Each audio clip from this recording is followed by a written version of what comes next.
Olá pessoal, então esse vídeo ele faz parte de um requisito para a aprovação na disciplina de práticas organizativas, que faz parte do mestrado acadêmico em administração na UFPB.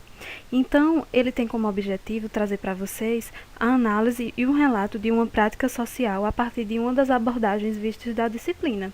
E a prática que eu escolhi para fazer meu trabalho foi a prática do samba. Então, eu vou analisar o samba como uma prática social a partir de duas abordagens: a abordagem da estética e a abordagem da sociomaterialidade. Então, eu vou demonstrar para vocês os entendimentos, eu vou buscar entender e demonstrar como essa prática ela acontece por meio dessas abordagens. Bom, e para trazer para vocês entenderem essa prática social, eu primeiro preciso mostrar para vocês o que é a estética e a sociomaterialidade. Então, a estética ele é um ramo de conhecimento que ele traz a noção de que nós podemos conhecer por meio das nossas faculdades sensoriais. Então, quando a gente fala no termo estética, a gente se refere a todas as experiências sensoriais e as faculdades perceptivas dos seres humanos. Além disso, a estética, ela está totalmente relacionada aos artefatos e ao juízo que nós fazemos das coisas. Então, o juízo estético, ele traz a noção do que é bom e do que é ruim.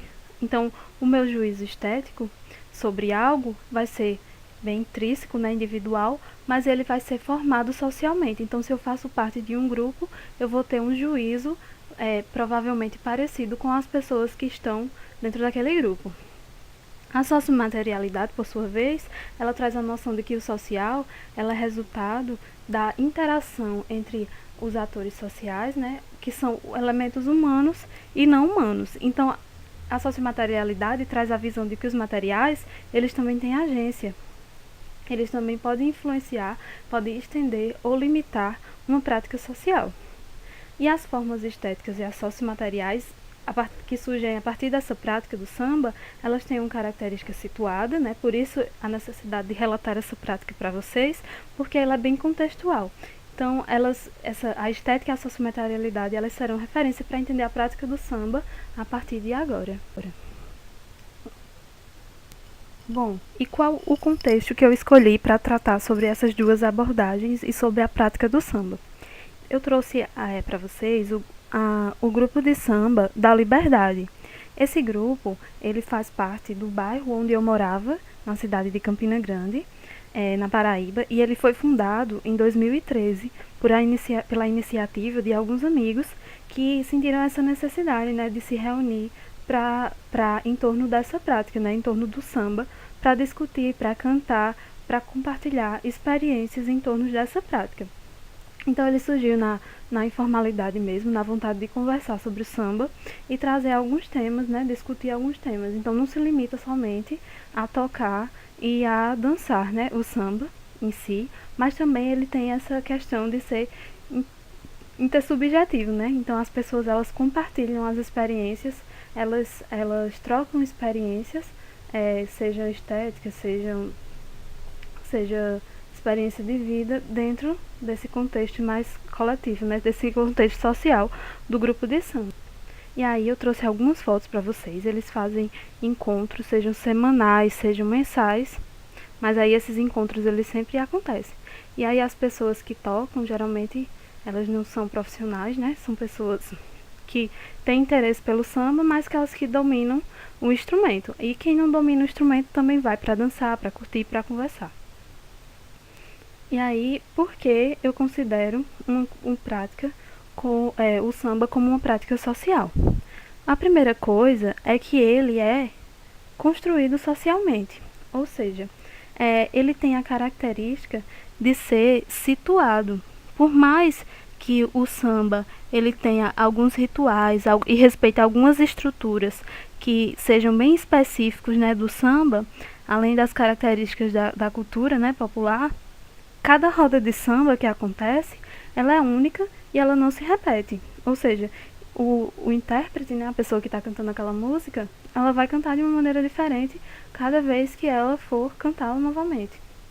A mesma coisa acontece ao tocar um instrumento, ou seja, não existe uma regra como o samba ele deve ser feito, nem existe uma prescrição de como o samba ele deve acontecer. Ele acontece, ele acontece na hora que ele está sendo praticado. Então, ele tem essa característica de ser situado. Então, os instrumentistas, o público, os instrumentos e as músicas, eles estão mesclados. Todos esses atores, eles fazem parte da prática. Além disso, a prática, nesse contexto, né, que eu me propus a estudar, ela tem alguns entendimentos compartilhados. Por exemplo, existem códigos que fazem parte da roda de samba, como, por exemplo, bater palmas em algumas músicas que são específicas, ou existem músicas que todo mundo sabe dentro da roda de samba. E aí existem também, né, dentro desse contexto, né, dentro desse grupo que eu observei, que os praticantes eles seguem um ritual. Eles mantêm um regulamento interno, que não é uma regra explícita, mas que todo mundo entende que aquilo deve ser feito ou não. Então, existem algumas práticas, né, que eu pude perceber, por exemplo, manejar um instrumento sem competência. Então, não existe uma pessoa que ela não seja expert naquele instrumento que ela toque, né? Então, todas as pessoas que, por exemplo, uma pessoa que toca um violão ou que toca um pandeiro, ela tem experiência, ela tem o know-how, já tem o conhecimento sobre aquele instrumento. Então, se você manejar um instrumento sem competência, não é admissível dentro do grupo. Na hora que o samba está acontecendo, falar mais alto do que o som que vem de lá também é inadmissível. Então, as pessoas param de tocar ou elas deixam para tocar depois que essa pessoa sair, né? E aí também interromper quem está puxando o samba é gravíssimo. Então, isso aí é inadmissível dentro do grupo. Além disso, né, o samba, ele também tem essa característica de ser intertemporal. Então, por mais que existam pessoas que venham e tragam novas formas de fazer samba ou novas músicas, né, e tragam essas questões que são músicas que são mais modernas, existem alguns elementos que se mantêm ao longo do tempo. E isso é uma característica que essa autora, a Gherardi, ela disse que as práticas elas têm, ou seja, elas têm um tempo que elas se mantêm.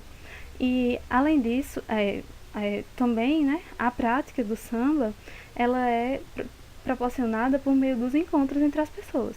Então elas se unem em torno de gostos comuns que elas têm.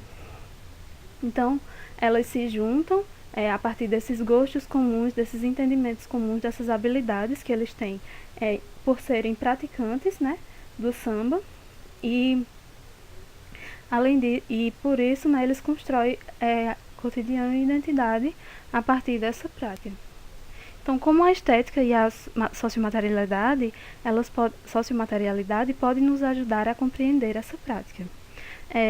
Primeiramente, o samba, ele além de ser um ritmo, né, além de ele ser uma música, ele também é uma dança. E por isso ele é altamente carregado de elementos estéticos. Então, o samba, enquanto música, enquanto dança, enquanto prática, ele vai nos proporcionar às pessoas que participam dessa prática experiências sensoriais, né, sociais e também estéticas. Além disso, né? Então, um primeiro aspecto que eu venho trazer que é a análise da dimensão sonora do samba, especialmente quanto às formas rítmicas, né? Então, por exemplo, a batida do violão e a batida do tantã, que são dois instrumentos musicais, eles caracterizam o que é a musicalidade, a sonoridade do samba. Então, diferente de outros ritmos, eles têm essa característica que é específica, que é peculiar ao samba. Então, as pessoas, né? Então, quando começa essa primeira batida, começam os momentos dos solos, dos coros vocais, as entradas dos instrumentos. Então, dentro do ritmo e da dança, existem algumas experiências, né? Como, por exemplo, a comunicação gestual, a expressividade dos olhares, as pausas, os comentários. Até porque o samba, ele não se limita apenas a a música e a dança, né, ele também é um espaço para um convívio coletivo. Então as pessoas conversam, trocam histórias, trocam conhecimento sobre a própria prática.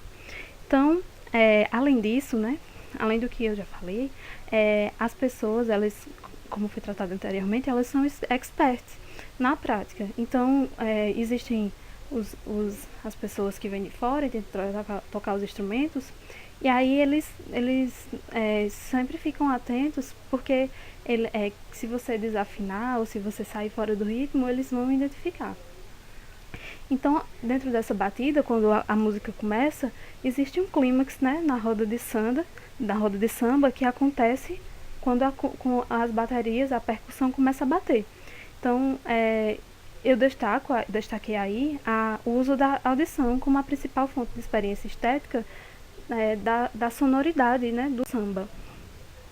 E aí eu trouxe também um conceito importante dentro da estética, que é o conhecimento sensível.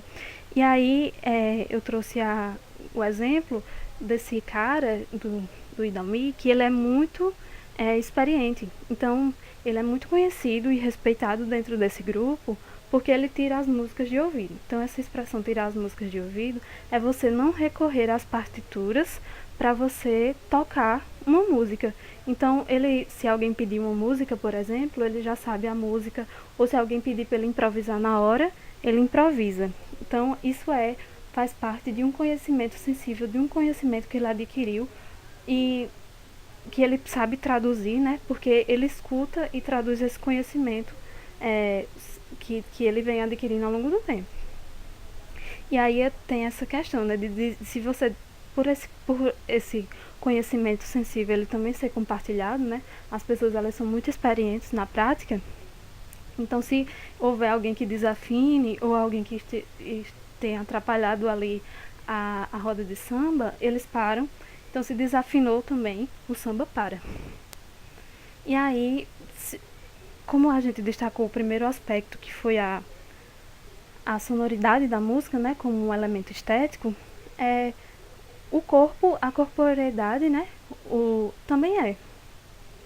Então, outro aspecto da forma da prática do samba refere-se ao movimento, ao dançar o samba.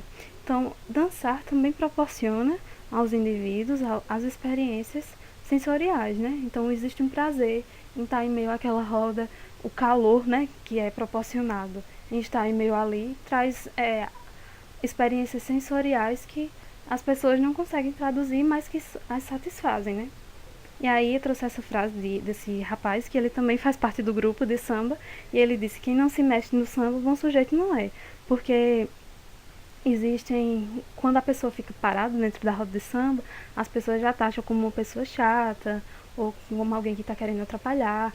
Então, essa questão de você ficar parado não é aceitável, né? Todo mundo está lá dançando e se divertindo. E aí os outros dois conceitos, da corporeidade e do juízo estético, porque existem algumas músicas, né, que são bem clássicas dentro do universo do samba, da prática do samba.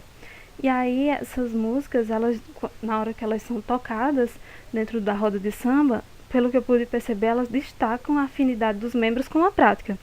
Ou seja, nesse momento que essas músicas, né, que são mais clássicas, que todo mundo sabe, elas são tocadas, é o de mais efervescência na hora da roda de samba.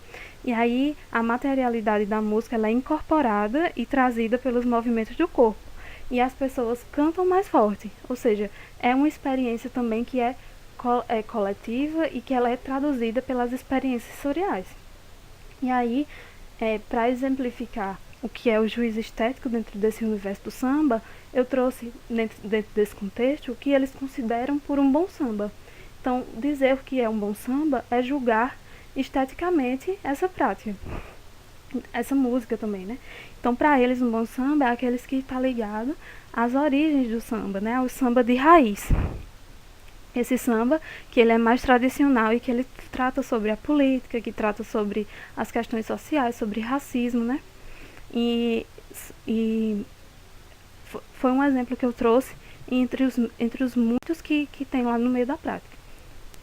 Bom, e se tratando das questões sociomateriais, né? Então a gente primeiro identifica quem são os atores que compõem essa prática. E aí eu tentei observar e trouxe aí alguns humanos, não sei se eu contemplei todos, mas pela minha experiência, eu já consigo trazer para vocês quem são os atores humanos que estão envolvidos aí dentro dessa prática, dentro desse contexto, né? Dentro desse contexto situado. Então, existem os instrumentistas dentro da prática, que são aquelas pessoas que elas estão em contato direto com os instrumentos. Então, eles tocam, eles sabem tocar os instrumentos. Existem também os agregados. E aí eu coloquei entre aspas porque os agregados são aquelas pessoas que vêm junto com os instrumentistas, embora elas não toquem, mas elas participam e gostam, se envolvem com a prática e têm esses entendimentos compartilhados. Então, não necessariamente quem pratica o samba é quem está tocando ou dançando, mas também quem compartilha de todos esses entendimentos que envolvem a prática. Existem também os cantores que fazem parte e o público que vai ali para curtir, para escutar, né? E os não humanos. E aí eu destaquei, né, que o samba ele é basicamente tocado por instrumentos de percussão e acompanhado por instrumentos de corda. E aí a batida do samba se dá entre a percussão e a corda. Então existe o pandeiro. O pandeiro, ele quando a gente pensa em samba, a gente imagina logo o pandeiro, né? Então, o som da mão batendo na membrana e ele solta um barulho, né, com aquele balanço das soalhas. As soalhas são as argolas que ficam presas em volta do pandeiro. Tem também o violão. E aí esse violão eu acho que todo mundo deve conhecer bem, porque ele é praticamente usado em todo tipo de música. Mas no samba ele assume um significado especial, porque ele não as cordas elas não são tensionadas ao mesmo tempo. As cordas elas são dedilhadas e elas fazem a música ela ganhar a melodia, né? Então é o violão que traz essa batida. Tem também o surdo. E aí o surdo, de surdo ele não tem nada, né? Ele é um tambor bem grande que fica pendurado no pescoço do músico. E esse instrumento, ele faz muito barulho. Então ele é o que dá a primeira batida na roda de samba e depois o músico ele continua batendo com uma baqueta ou com a mão. Então fica uma espécie de coração, né? Ele marca a pulsação da música e mantém o ritmo até o fim. Esse daí é o reco-reco, né? Então construir o reco-reco é mais fácil. Então é só a gente pegar um pedaço de bambu e abrir vários cortes um do lado do outro. Então tocar também não é difícil, é só passar uma vareta pelos cortes, fazendo o barulho, né, do reco-reco. Então com esse ruído repetitivo, o som da bateria, da bateria, né, da percussão, ele fica mais forte e fica mais incorporado. Esse daí é o tantã. Então o tantã, ele pelo nome a gente já sabe até que som ele faz, né? O tantã, ele é outro tipo de tambor, que ele é mais fino, ele é comprido, ele parece com um atabaque. E ele fica pendurado na cintura. Então para tocar, o músico bate com a palma da mão, sem encostar os dedos, e ele marca o ritmo que é bem brasileiro, né? Esse daí é o cavaquinho, eu acho que as pessoas também conhecem. Que ele parece um violão pequeno, mas ao contrário do violão, ele só tem 4 cordas e o som é bem mais agudo. E essa daí é a cuíca, né? Ele é o instrumento mais misterioso do samba, porque ele parece um tambor, mas o som é semelhante a de uma risada. Então ele é produzido pela mão que fica por dentro do instrumento. Então lá dentro há uma vareta que fica esfregada com um pano molhado e ela vibra e faz a membrana do tambor vibrar também.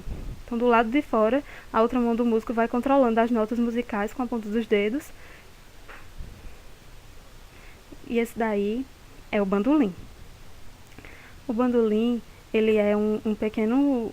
Ele é bem pequenininho como o cavaquinho, mas ele tem 4 cordas duplas e ele é tocado com uma palheta. Então ele tem um som bem específico e bem característico. E muito bonito, por sinal. E esse é o chocalho, que também é conhecido como afoxé. E ele consiste num cilindro que ele vem com muitos instrumentos dentro dele, como a conchinha, miçanga, semente. Então o som que é produzido é só você agitar o afoxé, paredes do afoxé. E aí onde ficam os não humanos, né? Os não humanos, além dos instrumentos, existe também as letras de samba.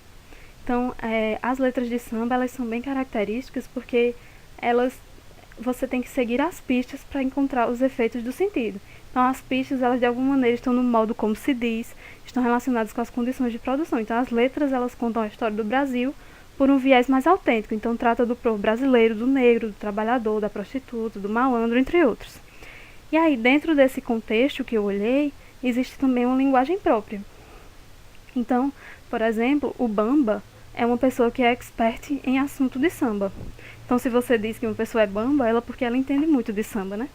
Então, existe também prontidão, que é quando você está sem dinheiro. Então, por exemplo, nessa prontidão, eu vou fingindo que sou rico. Então, as pessoas usam muito isso para dizer que estão sem dinheiro, que estão sem dinheiro. Essa expressão boi com abóbora é muito usada para retratar os sambas de baixa qualidade, de qualidade duvidosa, que eles dizem também, que são esses sambas que trazem essas músicas modernas e tentam incorporar nos instrumentos que são mais tradicionais do samba, ou o samba que não retrata essas questões, né? E o Ziriguidum, ele tenta trazer o som dos instrumentos. Então, o Ziriguidum é para você cantarolar ou para traduzir o som dos instrumentos que estão sendo tocados. E aí, para concluir, porque o vídeo já está muito longo, eu destaco que a prática do samba, no Grupo da Liberdade, ele se reproduz como um rito a partir dos elementos do contexto, né? Então ele tem estética própria e às vezes elementos não humanos que possibilitam a sua identificação. O gosto, né, as questões de gosto, que são coletivas, né, ela resulta na construção de afinidades e de identidades musicais que revela esses sentimentos compartilhados que envolvem essa alta carga estética. E, além disso, né, o samba ele também está nessa discussão entre o profano e o sagrado. Né? Então, ele se apresenta como uma possibilidade de sair dessa visão hegemônica do samba somente como algo artístico e comercial, mas também tratá-lo como algo coletivo, né, e social. E aí, por último, eu destaco a atuação dos não-humanos como extensores dessa prática, né? Então, eles têm uma importância fundamental dentro dessa prática do samba. Então, sem os instrumentos, a gente não imagina como é que o samba ele pode acontecer. Então, acredito ao final, né, que esse objetivo de analisar essa prática ele tenha sido atingido, porque eu pude colocar em prática os conhecimentos que eu adquiri ao longo da disciplina e demonstrar para vocês como essas abordagens elas podem exemplificar e relatar aspectos da nossa vida cotidiana. Então, estou imensamente grata por trazer esse conteúdo para vocês e acredito que o objetivo, ao final, ele tenha sido atingido e, para mim, foi muito proveitoso. Então, obrigada e até mais.